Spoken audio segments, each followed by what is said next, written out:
Nous étions vers là-bas, 50 mètres. Donc là, il y a toujours le ravin. Il y a quelques arbres là sur le plateau qui sont un peu plus loin que le ravin. Ça a été tondu entre les arbres. Et là, la tondeuse, elle est passée, elle n'est pas arrivée contre l'arbre. Et il reste un gros chèvrefeuille d'étrurie. Voilà, chèvrefeuille d'étrurie, ça fait une tige comme ça. Une tige assez lisse. Avec des ramifications. Voilà, comme ça. Et puis des feuilles, des grandes feuilles comme ça. Vous voyez. Bon, je vais bien montrer le chèvrefeuille d'étrurie. À la base des feuilles, ça fait ça.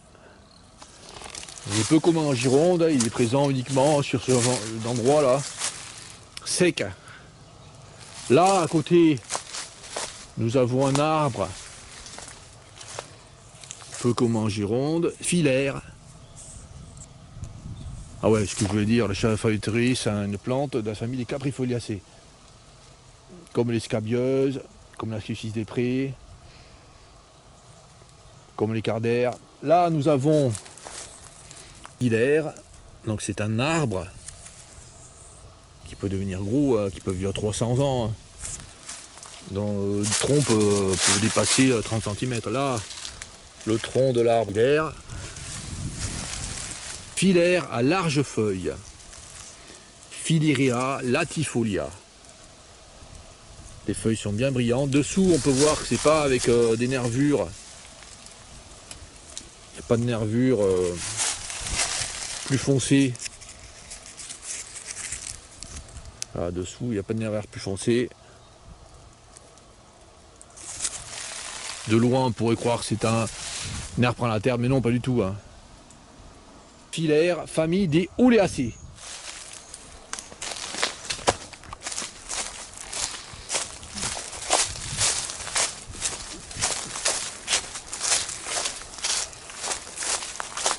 Et là, une autre plante de la famille des Oléacées. Alors, Oléacées comme les oliviers.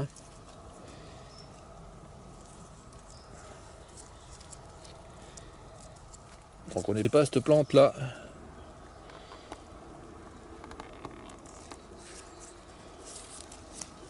C'est le Troène commun. Il a des feuilles fines, allongées. Donc le Troène commun, qui est commun en Gironde un peu partout, en sous-bois. C'est des petits arbustes, des arbrisseaux qui font 2 mètres de hauteur. Là, un beau Troène commun. Voilà, c'est sa taille maximale là, du Troène commun. 2 mètres, 2 mètres 50, allez, 3 mètres maxi. Le Troène commun. Là, des arbres avec du lierre, ça fait des colonnes de lierre de 10 mètres de hauteur. Avec là, le lierre qui est en fruit. Ouais, il a un fruit, il va... Ouais, il a fleuri le lierre déjà. Donc il n'y a pas longtemps, il y avait beaucoup de fleurs butinées par plein d'insectes. Alors là, le propriétaire du terrain, en bordure de ce ravin, il a décidé qu'il fallait mettre une barrière, une grande barrière autour de son terrain, qui est long, qui fait au moins 70 mètres sur 70 mètres, avec un grand grillage. Et puis au sol, du goudron. Ça c'est du goudron, là.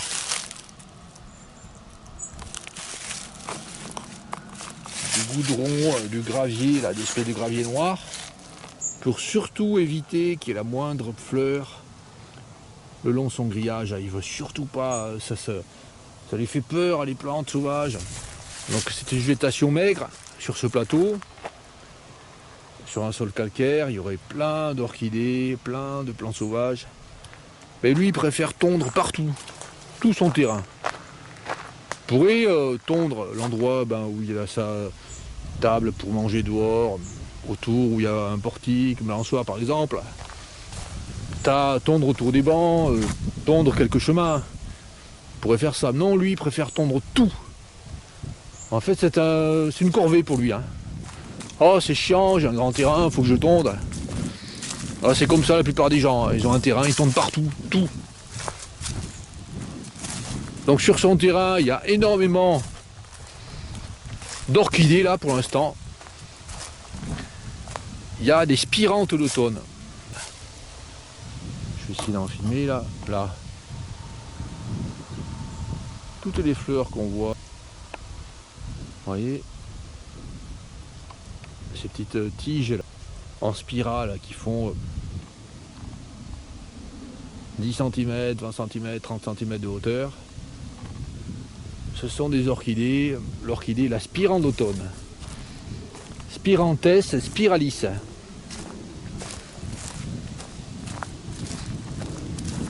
Des centaines sur son terrain. Il risque de tondre hein, demain. Hein. S'il décide c'est un peu trop haut, sa pelouse, il va tomber. La plupart des gens ignorent absolument toutes les plantes qui poussent sur leur terrain. Ils ne connaissent rien. La plupart, ils ne connaissent rien. C'est difficile de trouver quelqu'un qui connaît par exemple le cormier. Le cormier ou sorbier domestique.